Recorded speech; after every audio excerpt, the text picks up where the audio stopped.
안녕하세요. 마음의 책장입니다. 오늘 이 영상을 클릭하신 분들, 혹시 요즘 자식한테 마음이 많이 다치셨나요? 열심히 키웠는데, 내가 그렇게 사랑했는데, 근데 돌아오는 건 상처뿐인 것 같아서 억울하기도 하고, 서럽기도 하고, 내가 뭘 잘못한 건가 싶기도 하고, 그 마음 저도 압니다. 오늘은 자식한테 상처받아 힘드신 부모님들께 꼭 드리고 싶은 말씀이 있어요. 끝까지 들어주시면 조금은 마음이 가벼워지실 겁니다. 자, 시작할게요. 먼저 여쭤볼게요. 자식한테 어떤 상처를 받으셨나요? 말 한마디에 가슴이 철렁 내려앉으신 분도 있을 겁니다. 엄마는 왜 이래? 아버지는 몰라도 돼. 우리 일에 끼어들지 마세요. 이런 말들이요. 아니면 행동으로 상처받으신 분도 있을 겁니다. 명절에 안 오거나 연락을 끊거나 며느리 편만 드는 것 같거나 어떤 상처든 자식한테 받은 상처가 제일 깊습니다. 왜냐하면 가장 사랑하는 사람한테 받은 거니까요. 그런데 여기서 한 가지 꼭 짚고 싶은 게 있어요. 자식이 부모에게 상처를 주는데도 이유가 있더라고요. 나쁜 자식이어서가 아닐 수 있어요. 자식도 자기 나름의 힘듦이 있는 겁니다. 자식도 직장에서, 가정에서, 인간관계에서 치이고 있어요. 그래서 스트레스가 가장 편한 사람, 즉 부모한테 나오는 경우가 많아요. 물론 그게 이유가 된다고 해서 상처가 안 아픈 건 아닙니다. 아픈 건 아픈 거고요. 근데 내 자식이 나쁜 아이구나가 아니라 내 자식도 힘들구나로 보는 시각이 생기면 조금은 달라진다는 거죠. 여기서 명언 하나 들어볼게요.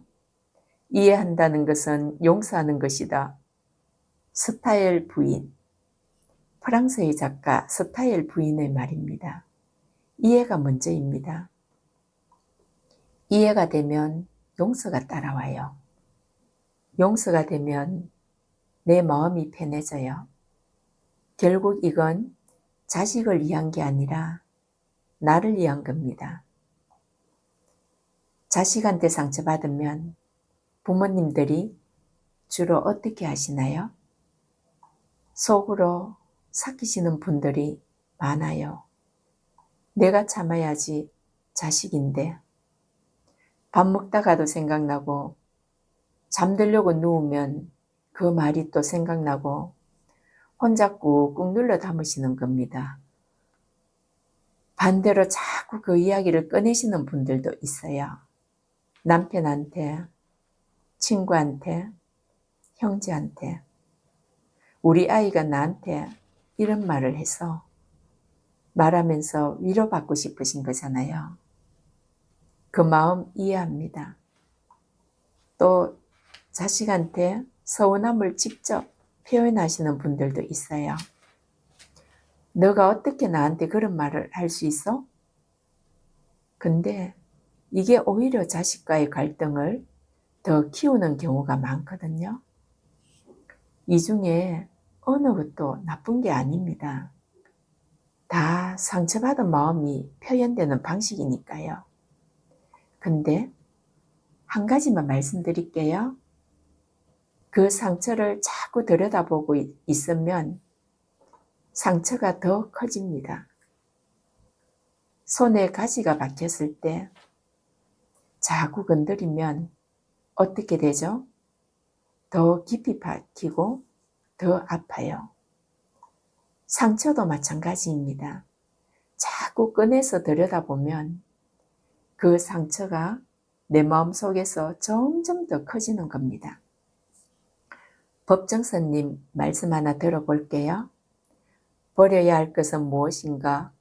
묵은 감정, 오래된 원망, 그리고 나를 힘들게 하는 기억들이다. 법정선님. 상처를 버리라는 게 아니고요. 그 상처에 계속 매달리지 말라는 겁니다.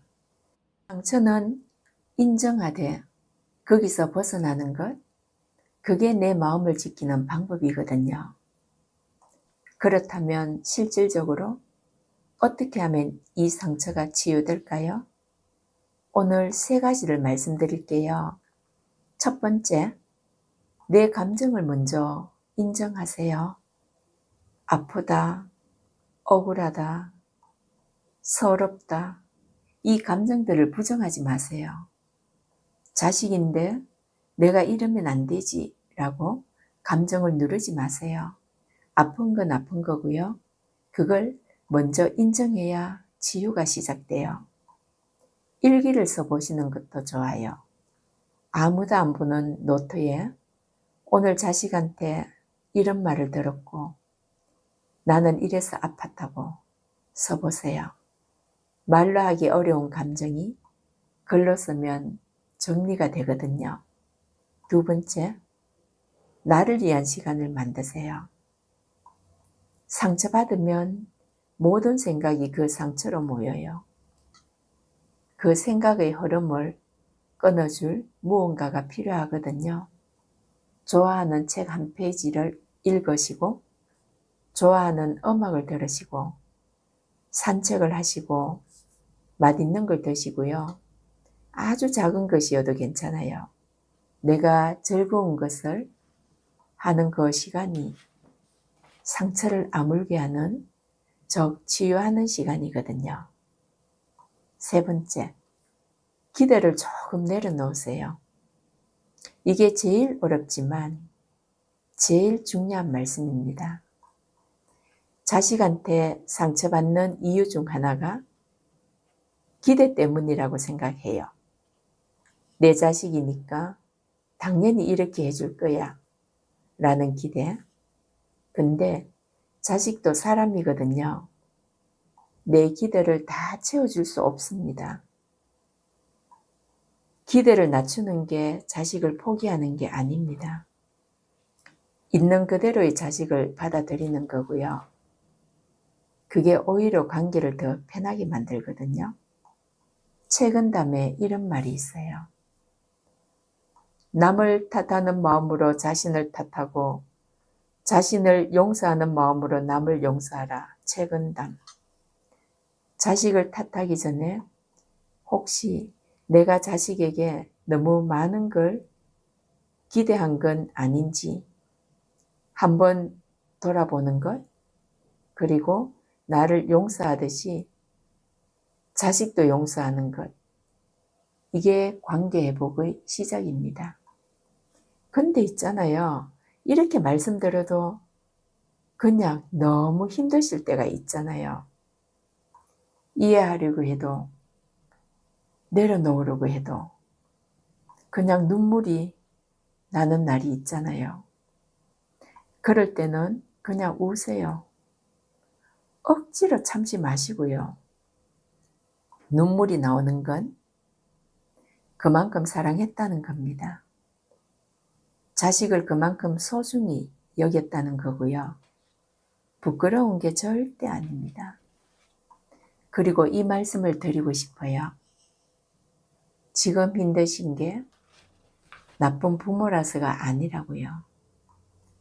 오히려 자식을 너무 사랑하기 때문입니다. 사랑이 크면 상처도 크거든요.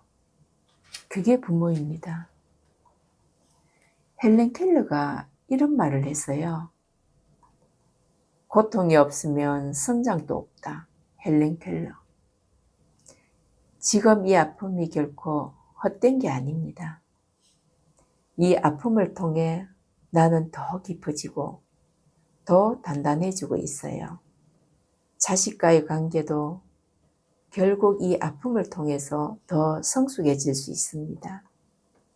그리고 한 가지 더, 주변에 내 얘기를 털어놓을 때 들어주는 사람을 만드세요.